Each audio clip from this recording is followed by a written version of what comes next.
Pada video kali ini saya akan menjelaskan mengenai navigation dan course settings. Jadi penjelasan berikutnya itu mengenai navigation yang ada pada sebelah kiri ya. Sebelahnya adalah global navigation. Nah, di sini navigation. Nah, untuk masuk ke setting tersebut, kita akan masuk ke setting course-nya ya, supaya lebih mudah sekaligus kita mempelajari bagaimana melakukan setting pada sebuah course. Nah, kita klik settings di sini. Oke. Jadi ini course setting ya. Dari sini itu ada 5 tab, ada course details, ada sections, navigations, apps dengan feature options. Nah, jadi ini yang disebut course setting, ada 5 tab. Tab yang pertama itu mengenai course details. Nah, pada course details ini menjelaskan informasi detail pada course yang sedang kita buka ya. Nah, yang pertama adalah ini course card. Nah, masih ingat di penjelasan dashboard ada course yang sudah bergambar ya, pada course card-nya ada yang belum. Nah, course ini belum ada gambarnya karena di sini belum kita set untuk course card-nya. Nah, untuk men-set course card mudah sekali, kita tinggal klik choose image ya. Kita bisa drag lalu disimpan ke sini, atau kita klik cari file dari harddisk kita ya. Atau kita bisa lebih praktis menggunakan Unsplash. Jadi kita cari tema tertentu yang misalnya kita pengen dapat dari web gambarnya, seperti itu. Biasanya kan kalau kita menginginkan gambar dari web, kita harus download dulu, harus di save di harddisk, lalu kita upload. Nah, ini tidak perlu. Misal saya akan pilih temanya economics. Oke, seperti ini. Nah, saya akan gunakan yang ini untuk course card. Nah, nanti course card-nya otomatis menggunakan gambar ini. Nanti akan saya perlihatkan perubahannya. Ini adalah nama dari course-nya. Nah, di depan tadi itu sudah saya rubah namanya menjadi contoh. Nah, maka dari itu di depan itu namanya bukan course name, tapi dia nickname. Jadi course name-nya tidak berubah, tapi nickname itu berubah. Artinya apa? Nickname itu hanya berlaku untuk kita saja. Sementara kalau di yang lain itu tidak ikut berubah, seperti itu. Ini kode course-nya. Lalu berikutnya ada time zone standarnya. Kita menggunakan time zone daerah mana ya. Lalu ada ini institusi yang membawahi LMS Canvas yang kita gunakan. Lalu di sini ada tanggal dimulainya course. Nah, jadi misal kita sudah menyelesaikan course-nya, kita akan buka course-nya di tanggal tertentu. Nah, artinya sebelum tanggal start ini, siapapun tidak bisa membuka course-nya, maksudnya siswa dengan observer. Jadi, meskipun sudah dipublish, tapi kalau start date-nya ini belum kita setting gitu ya, atau kita tutup dengan start date-nya, itu tidak akan bisa beraktivitas di sana. Lalu ends tentu saja untuk tanggal mengakhiri course-nya. Jadi siswa tidak bisa mengumpulkan tugas lagi ya. Pokoknya semua tugas di lock, ditutup dengan end date ini. Nah, di sini bisa kita pilih juga ya. Jadi ketika kita menggunakan misal end date dengan start date ya, ini bisa kita checklist. Nah, kalau di checklist, course-nya itu hanya bisa dibaca saja ya, kita tidak bisa melakukan aksi apa-apa. Termasuk yang bawah, kalau misalkan kita klik restrict students ya, berarti kalau misalkan kita checklist, berarti course ini inaccessible, jadi tidak bisa diakses oleh siswa. Berikutnya ini mengenai bahasa, standar sekali ya. Ini seperti pengaturan-pengaturan aplikasi lainnya. File storage itu adalah kapasitas penyimpanan yang diperbolehkan ya untuk setiap course-nya. Itu diberikan 500 MB. Nanti saya tunjukkan di mana untuk mengecek file kita sudah penuh atau belum. Berikutnya ada large course. Ini kalau kita checklist. Nah, jadi misal course-nya ini dengan siswa jumlah banyak ya. Nah, kita checklist ini misalkan berarti itu saat kita melakukan penilaian di Speedgrader itu akan difilter berdasarkan grup siswanya, seperti itu. Lalu ada grading scheme. Nah, ini adalah skema untuk penilaian. Nah, skema penilaian ini maksudnya kita memberikan huruf ya ke dalam interval-interval nilai. Jadi seperti nilai A, B, C, D gitu ya. Itu tuh nilainya dari skala berapa sampai berapa. Nah, jadi lebih ke pemberian lettering ya, lettering untuk nilai, dan letteringnya bisa kita custom di situ. Lalu ini lisensi ya, kita bisa gunakan private saja supaya lebih aman. Di sini mengenai copyright, jadi ini harus kalau di checklist ya, tentu saja ini berkaitan dengan pengambilan data dan publishing. Nah, ini visibility-nya siapa yang bisa melihat course ini? Apakah orang-orang yang hanya terdaftar di course atau orang-orang institusi, artinya yang satu institusi dengan kita ya. Misal course ini digunakan di satu sekolah, berarti siapapun yang ada di akun LMS Canva sekolah tersebut bisa membuka course-nya. Kalau ini public lebih umum lagi, siapapun bisa membuka course ini, seperti itu. Lalu di sini ada format, dikosongkan saja, tidak apa-apa, dibiarkan not set seperti itu. Deskripsi bisa kita tambahkan ya. Kita misal mau menambahkan beberapa paragraf yang menjelaskan mengenai course ini. Lalu di bawah masih ada more option, kita klik ya. Nah, ini juga penting. Yang pertama, ini kalau kita checklist memperbolehkan siswa masuk ke course-nya lewat link ya, seperti itu. Yang kedua, ini announcement, itu pengumuman ya. Jadi kalau kita memberikan pengumuman kepada siswa, berapa pengumuman yang ditampilkan pada homepage ya, atau pada bagian awal. Nanti akan saya jelaskan lebih lanjut. Ini lebih ke memilih banyak pengumumannya. Nah, di sini ada 3, tapi saya tidak checklist, artinya saya tidak memperlihatkan pengumuman pada homepage. Nah, ini kalau di checklist untuk bagian yang ini memperbolehkan siswa mengirim satu file pada forum diskusi. Nah, untuk yang bawahnya memperbolehkan siswa membuat sendiri topik diskusi. Yang ini kalau kita checklist memperbolehkan siswa mengedit post pada forum diskusi. Jadi bisa diedit atau di-post ya. Di checklist saja, mungkin nanti kalau ada yang salah ketik ya, itu bisa diedit. Lalu yang di bawah memperbolehkan siswa mengorganisir grup mereka sendiri ya. Jadi lebih ke kreativitas kalau yang ini. Nah, ini kalau misalnya kita checklist, itu nilai total pada buku nilai itu akan disembunyikan kalau kita checklist. Kalau dibiarkan, berarti semua nilai terbuka. Guru dan murid melihat nilai yang sama. Seperti itu. Yang bawahnya ini lebih ke grafik ya. Grafik atau histogram. Jadi kalau kita checklist berarti disembunyikan distribution grafiknya.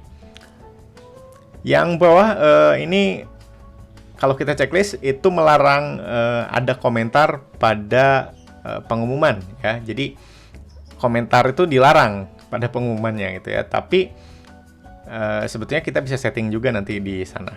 Nah, ini yang paling penting, siapa yang bisa membuat, memberi nama dan melakukan editing pada page di course-nya. Tentu saja ini bisa kita pilih hanya guru dan siswa atau siapapun.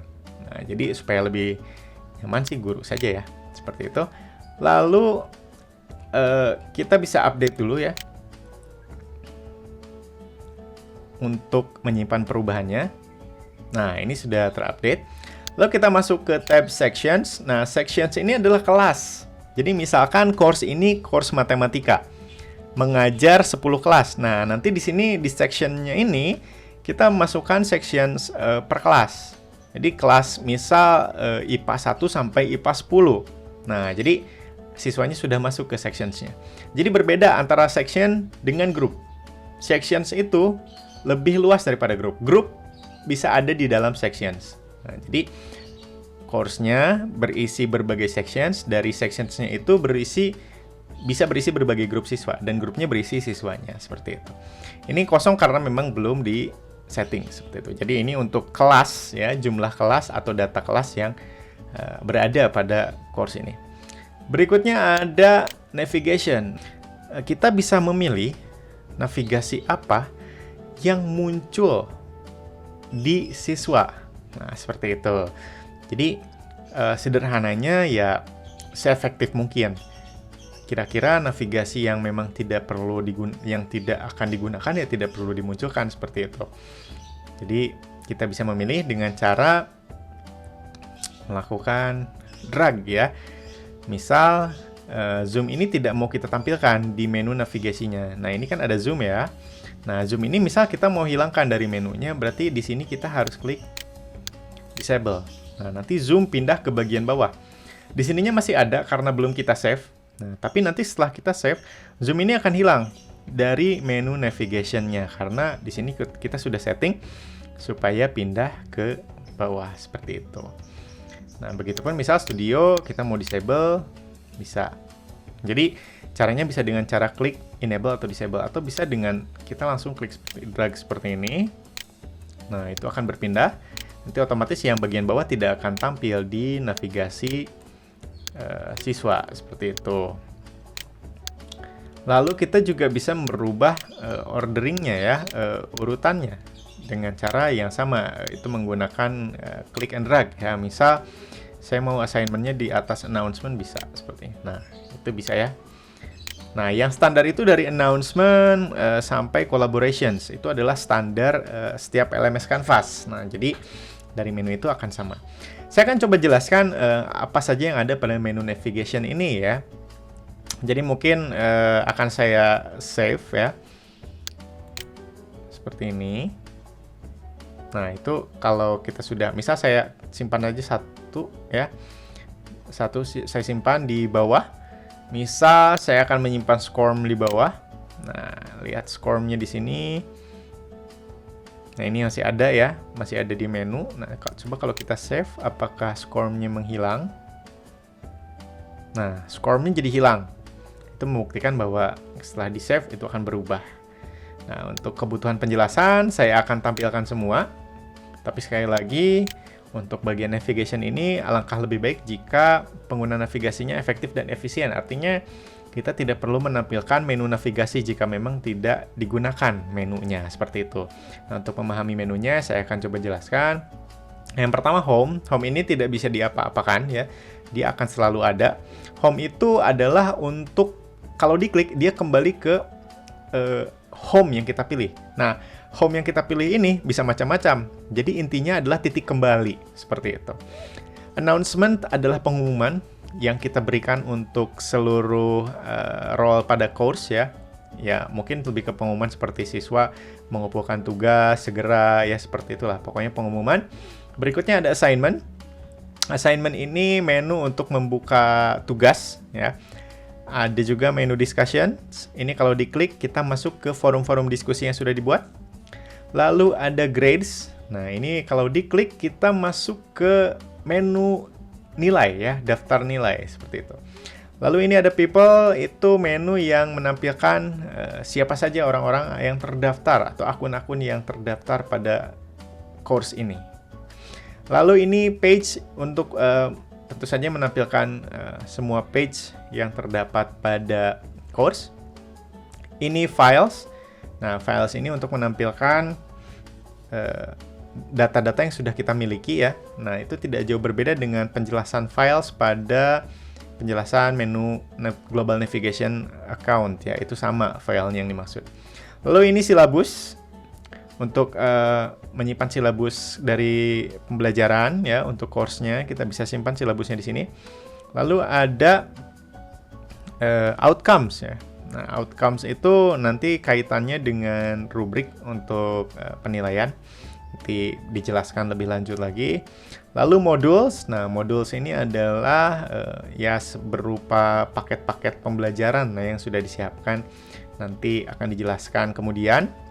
Lalu ini adalah menu untuk masuk ke quiz.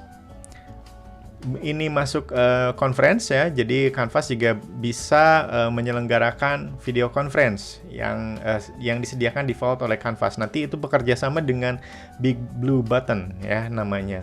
Atau biasanya menyebut B3, Big Blue Button. Pokoknya ya video conference seperti biasa ya. Hanya video conference-nya ini memang sudah disediakan oleh LMS Canvas. Lalu ada collaboration.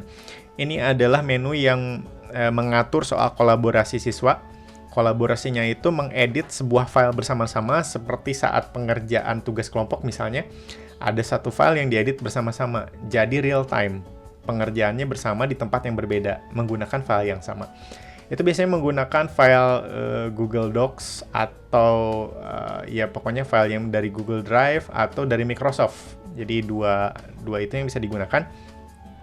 Ini Accredible itu adalah penyelenggara sertifikat online. Nah, jadi kita bisa kaitkan juga dengan LMS Canvas. Misal kita ingin memberikan sertifikat ketika siswa menyelesaikan course ini atau modul tertentu ya. Lalu ada attendance, itu menu untuk kehadiran. Ada badge, itu ya medali mungkin ya, lencana lah kalau di bahasa Indonesia. Itu seperti penghargaan-penghargaan yang kita berikan untuk pencapaian siswa. Nanti akan dijelaskan pada video khusus.